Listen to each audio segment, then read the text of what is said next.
he's going to be able to deal with. I believe the draft is ready, though, so let's find out what these teams are going to pick. We've got Cloud9 and Echo Fox for Game 1 of North America. This is the first game of North America for Vainglory Spring Season 2017. It's going to be fireworks.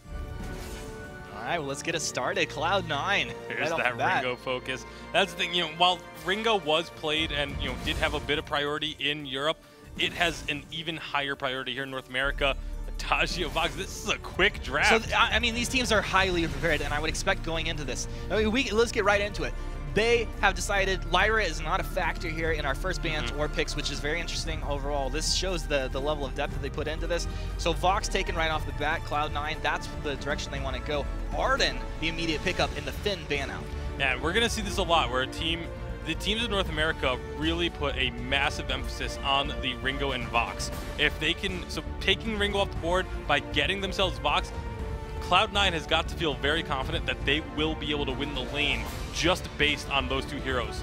I'm really curious about the banning out of the Finn, though, because captain bans, yeah, this is targeted at Game Vizzle, perhaps, but there's still so many captains left in the roster. It's not as if they're really restricted. I mean, it's probably going against what they want to go ahead and build out in their composition here. Yeah, and the Finn for Gabe Vizzle, even though there are still plenty of captains left, Gabe Vizzle has been playing a ton of Finn in their games, so it makes sense for them to take him off of that, just get that one hero that they're the best on off the board so you don't have to worry about it. The synergy with Vox is very high as well. All right. Well, Echo Fox, they're going to use some of their extra time here to try and work out what they want to pick before Cloud9 gets to round off their composition with 2. They've already got the Arden. Where would you go from here? Well, it's tough to say. I think as you start looking at the laners that could go ahead and come out here, we'll see if they decide to throw Kestrel up there. Maybe, maybe not. But you have your Baron left, you have your Gwen left over, and then you start thinking about Mixi, right? CP lane carries, so, I mean, that's kind of his flavor. Yeah, he's always been very, very talented on the Scarf, which we have not seen yet today either. Scarf's kind of fallen out of flavor recently, so it could be something that comes out, but I would kind of expect this to be a Crystal Kestrel in the jungle.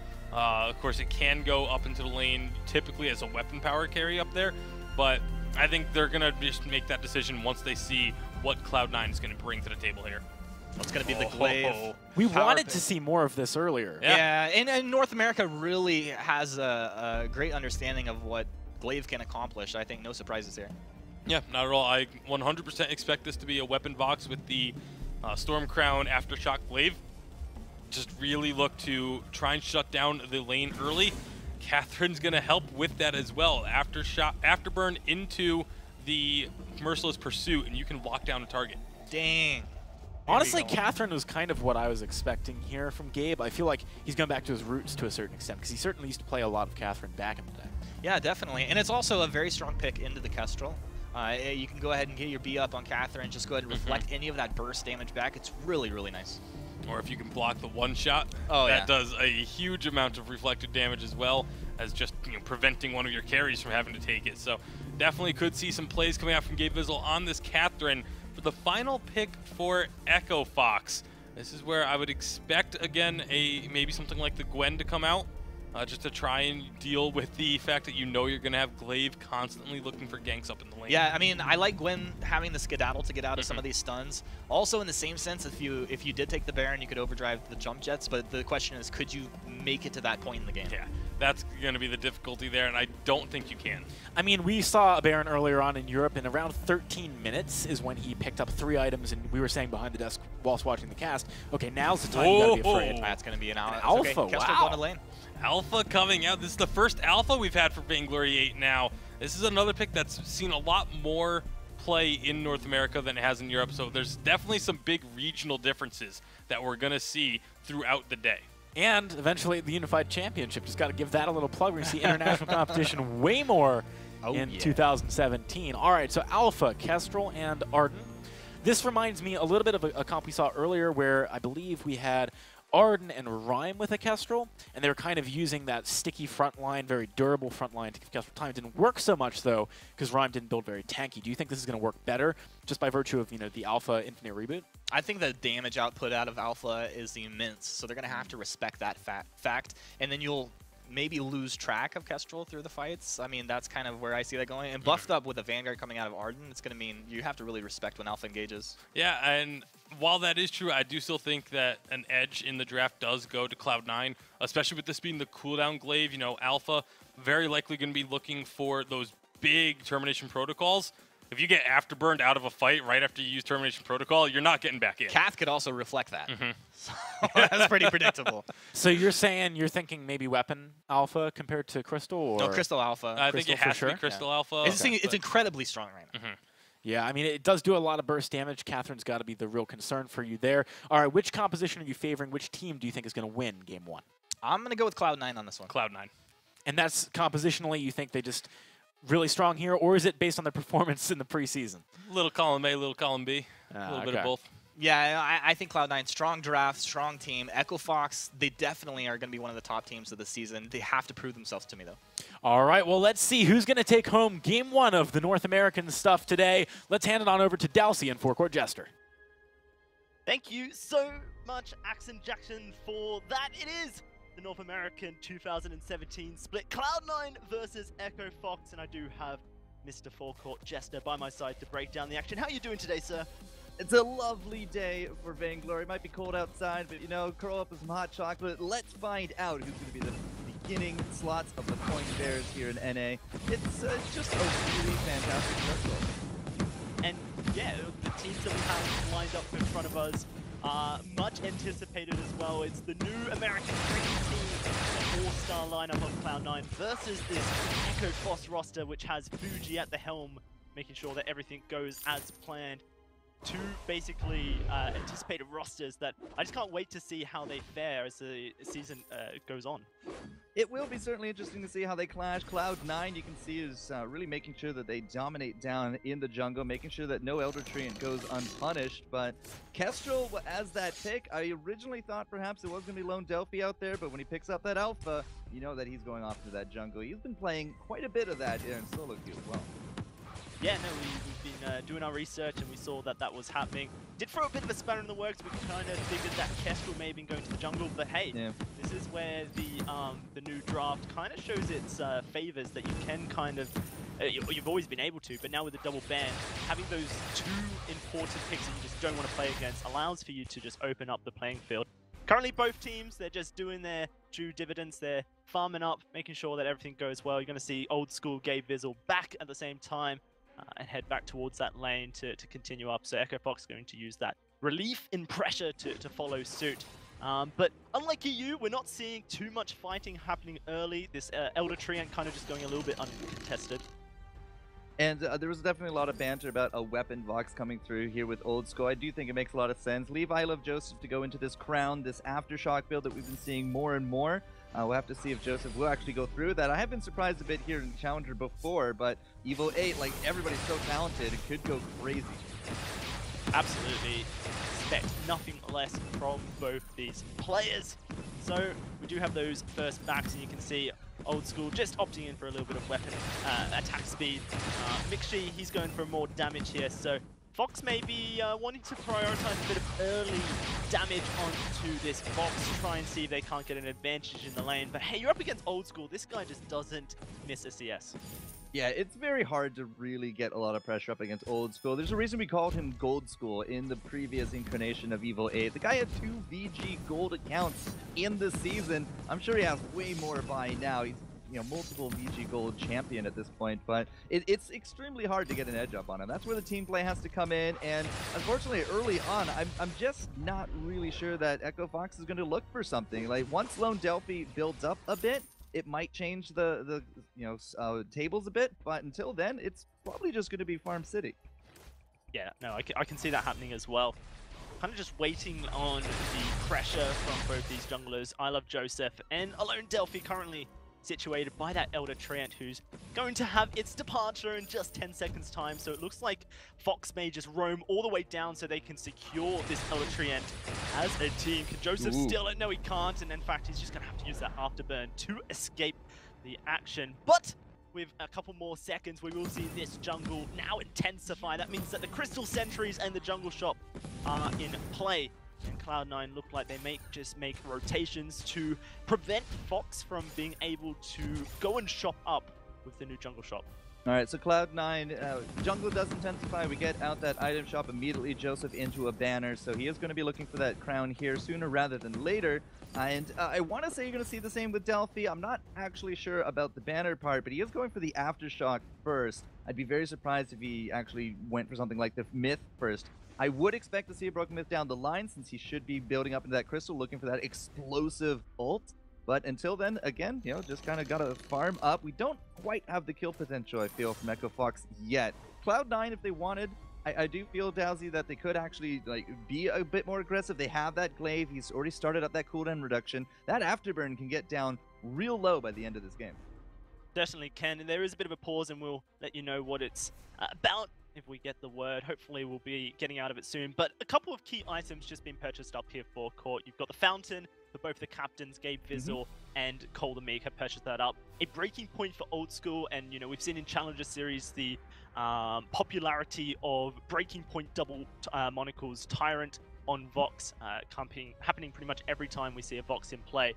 I'll be interested to see what Mixi gets on this Kestrel. You can kind of see that the build's a little bit mixed, looking like it's going to build into a Sora Blade first, but just not there yet. Breaking point just a little bit cheaper.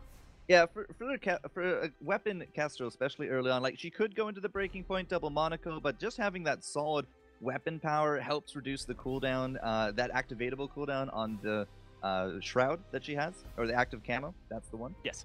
So that becomes a big survival tool later on. You need a good amount of base weapon power to make that happen. So Sora Blade could definitely go a long way there. Until we do actually bring this one back forward, you know, the time is 4:46 into this matchup.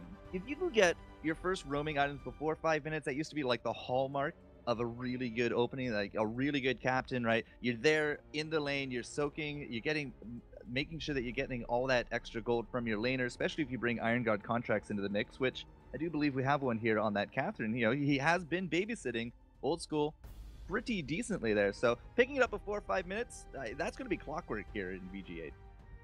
Certainly will. And for both these teams, they've kind of got something to prove here. You know, Cloud9, you heard already that from Humanist, this is an all-star roster. You've got Old School, who is almost second to none in the lane as far as that presence, the ability to get gold, and then just the dominance he can bring. I Love Joseph is one of the top junglers in North America, and you've got Gabe Vizzle. He did go through a stint where he was playing in the jungle role, but he's now back in that captain role, and that's really where we've kind of seen him shine throughout his Vainglory competitive experience. Now, throughout some of the Challenger Series as well as the VG8, we've seen some kind of like curveballs when you throw out there. Like we've seen a roam Vox in the Challenger Series, for example. So having that captain flexibility, especially with Gabe, when I saw this glaive picked up in drafts, like, oh, I wonder if they're going to like just throw him on Gabe, because Gabe used to be, you know, the glaive master. But having just a little bit of an extra edge when it comes to drafting like that, it can really play mind games with your opponent.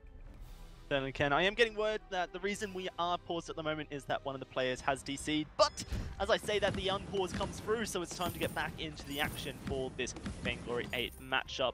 Pick up where we started, left off even. So it is currently just back to the farm build that is this game at the moment. Both teams not really wanting to get too antsy with each other.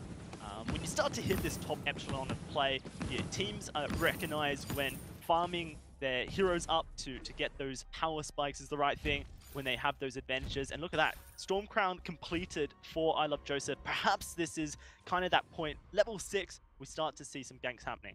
It's going to be the first big item pickup for Joseph there. And as you did say, Old School, he already has one. You do have that fountain ready to go. Gabe Vizzle, though, not level 6, doesn't have a silence at least available yet. And he's only put one level into his Merciless Pursuit. So he's going to be heavily depending upon that Storm Guard of his, that bubble, that reflect, to really come out big in some of these team fights. So again, just there's really no need to rush. Like some games, right out the bat, it's Bloodfest, but I mean, slow and steady can still win the race here, Daz. Always can, and we see it so often. The team with the patience is able to break through. Do you see Lone Delphi though? He wants some action. Let me just head into the lane, help Mixi push up. Mixi currently sitting on 1800 gold. That's enough for a Sora Blade. So I can imagine Fox want to try and head down to that jungle shop and try and perch it up. There you go. Right on cue. most likely directing this. Ooh, a bit of extra farming, why not? But yeah, you're going to see the Shatter Glass picked up, Sorrow Blade picked up, huge power spike for Echo Fox. Yeah, absolutely. If you want to fight, this would definitely be a really good time to grab it. Coldemik, though, not level 6. He has a little bit of a ways to go yet. Once we do get into his gauntlet situation, though, that plus Delphi blowing up on people, that could be huge as we see a decent gold payout go out. That's a rather early gold mine. It is, and it was kind of snuck under Echo Fox's noses. They didn't have vision that it was happening. They'd just been in that area, so I guess they kind of just figured it wasn't happening or didn't expect Cloud9 to take it. But an early gold payout does mean that the players have a bit of a boost in their gold. There's the one shot going out from Mix. She does get completely missed, so it doesn't mean any damage coming out. But it is a weapon-powered Kestrel, so we're not really relying on those one shots to really be the burst of damage. Yeah, he's just really looking to add a little bit there to Old School. Won't have a lot of innate healing. If it landed on top of Gabe, like, whatever. He has that fountain. He's going to regenerate passively anyways. But make sure he took the shot and didn't come up anything for it. So either way, a little bit of a cooldown on that one. Once we have that call, here he is. He is in position. A gauntlet could come out to start this fight. Yeah, well, it looks like Cloud9 also want the fight. They're filtering very close to the action here. Almost baiting Echo Fox to go in. I Love Joseph is just so far up here, and his afterburn could really just knock someone out of position.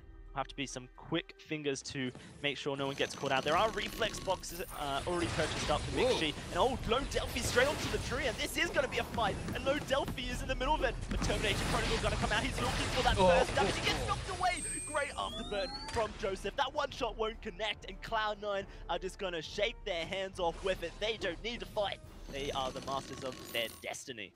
They weren't looking for a fight, but they definitely had a huge disengage opportunity that I Love Joseph absolutely nailed. Having that afterburn ready to roll and just knocking it back, Lone Delphi really did save their hives a good bit. You also saw the Crystal Sentry getting involved, so Cloud9 may be able to make a pretty graceful exit. They still have Fountain. Actually, both our captains here still rocking the Fountain, so if we do get into the thick of it once more, we still at least have those panic buttons. Not only that, Cloud9 didn't use a single one of their ultimate abilities, so all off cooldown, whereas Echo Fox used every single one of them. Of course, one shot going to be up very shortly, but that Termination Protocol and the Gauntlet still has a fairly strong cooldown. First Tauren Monocle purchased for Old School, as well as a Aftershock, I believe it was, for I Love Joseph. So this is a great opportunity now for Cloud9 to try and use the fact they have ults and Echo don't. They're currently in the lane, looking for some action here. Fox playing very disciplined though. They understand that they aren't in position to fight against Cloud9. However, Lone Delphi once more is going to challenge for that tree and doesn't want to allow Joseph to steal any of his jungle camps. However, Joseph doesn't care about that. He will take it anyway. Picking up all three, like, we had tier 3 items across the board picked up right there from Cloud9. Didn't really see quite the same spike here. I mean, Mixi, yeah, he's rocking that Sorrow, but a lot of, mix until then. Lone Delphi's starting to go defensive after that Shatter Glass, right? So his burst might be phenomenal, but I think we have a big edge right now for Cloud9. Yeah, they've certainly got the damage under their wing, and with Gauntlet coming up for Cold and Meek in just a couple of seconds, this could be where Fox decide that this is their time to fight. That's going to be an infusion there for Lone Delphi in the pocket, as well as the breaking point for the Kestrel. So perhaps Fox are also looking to get their hands wet. Looks like Gabe Vissel is going to be prioritizing vision after this one. So far, they've been able to dance around the middle of the fold very easily, and I feel if they can start putting down a lot of scout traps, they might just be able to start forcing Fox into a smaller and smaller safe area in the jungle, which means more and more just cash, straight up, right there for Cloud9. Yeah, you can kind of see that Fox are trying their best to catch someone out, but look at I Love Joseph right behind the fight, making sure that if Fox are wanting to opt in for it, that they're going to be in trouble. He is a little bit separated from the team, doesn't manage to get that tree, and afterburn over the wall. Lone Delphi trying his best to just lay down a bit of hurt as punishment for stealing away his jungle camps, but currently Joseph just feels like he's on top. He's going in, he's doing burst damage on that CP Glaive. And actually Cloud9, they want the fight here. Gabe is going in, Gauntlet goes down. That's first blood already. I Love Joseph finds Mixi, and Lone Delphi gonna go down as well. It's a double kill. Coldemik doing his best to escape, but the party from Cloud9, they do decide they're going to retreat in the end. Recognize that there's no need to chase that captain under the turret. Instead, they're opting in for this first turret for themselves. I really wish I had an instant replay to go over that one because that was just really kited out spectacularly well. Cloud9, I Love Joseph was the bait. Old School picks up an infusion right literally a second before the fight, and then from there, you know, Cloud9 tried to throw down that gauntlet, but the silence is what won out that fight. The wait for it from Old School allowed us to bring down Delphi. He could not get his termination protocol off. He basically just went straight down, was not able to hit the button and get the explosive damage he's building up for. It's something that I kind of just overlooked is the fact that you do have that blast tremor and the wait for it for a double silence on the team fight. Either Gabe Bizzle or Old School can set that up, and the results are devastating against Echo Fox, as you're currently seeing Gabe Bizzle mercilessly zoom forward, just putting the pressure on. Already 2 kills to Cloud9, but the amount of objectives they got off them is huge. A 5,000 gold lead at 12 minutes. The tide is turning in their favor.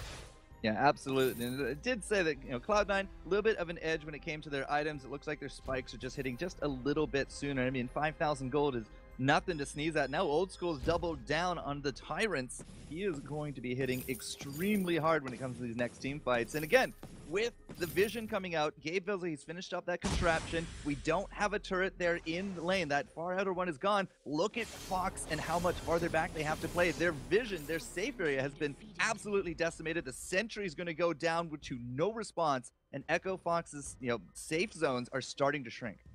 How does Old School do this forecourt? Where at 12 minutes he has his breaking point double monocles. In Challenger Series, we were seeing teams not even get that until the 20-minute mark. That's 18 minutes ahead of some of the Challenger Series teams that I've been witnessing over the last week. This guy just doesn't miss a CS. Currently 146 at 13 minutes. He's above the mark he's expected to be, and he's 16 ahead of Mixi. They're supplementing just a little bit of that lane farm with some of the jungle there as well. But remember, this will be the second gold miner going into their pocket, so that's 250 gold right there, plus the sentry, and of course they got 2 fights under their belt here as well. So it all adds up. The numbers don't lie. Gold School is really showing that he has not rusted over the winter. Certainly hasn't, and perhaps the hype around this Cloud9 team was completely justified when you put all-star talent together. There's always a bit of a worry that perhaps they just won't synergize well, but from what I'm seeing right now, Cloud9 have come in like a wrecking ball. Watch out, and in North America there's new kings, but maybe not. Here comes Echo Fox. They want to fight. The Crystal Sentry getting involved as well. Lone Delphi trying to get in there. Here's the Termination Protocol. This time will pop. And Old School going to take a huge chunk of damage, but he's still alive. Lone Delphi will fall. They're going after Mixi. Joseph trying to get that as Cloud9 going to fall as well. A double for Old School. And there's I Love Joseph finding the ace. 14 minutes in. They're going to finish the Crystal Sentry off just in time to keep Joseph alive. They'll take the turret as well. Wow, I really expected that turret to bring down I Love Joseph. Sliver of his bar, just barely showing, but he lives on.